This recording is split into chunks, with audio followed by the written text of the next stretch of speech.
Quelles sont les conséquences d'une hausse des températures globales de 1,5, de 2,5 degrés à l'échelle de la planète? Alors l'une des raisons pour lesquelles on a cette difficulté, c'est que, comme tous les animaux, et nous sommes des animaux, on a beaucoup de mal à échapper à ce que nos sens nous racontent.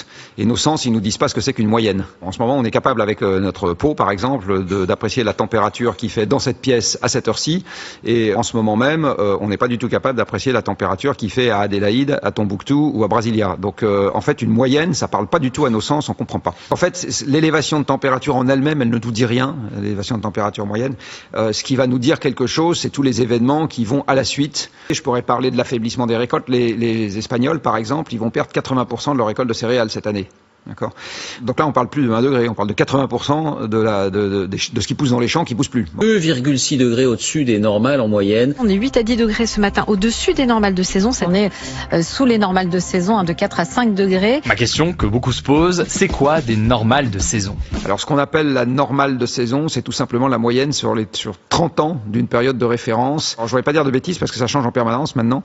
Il me semble que c'est 1990-2020 maintenant. C'est sous réserve. C'est une moyenne. C'est sous réserve parce que je voudrais être sûr de ne pas dire de bêtises. Oui. Mais en gros, on prend la température moyenne sur les 30 dernières années pour la saison en question.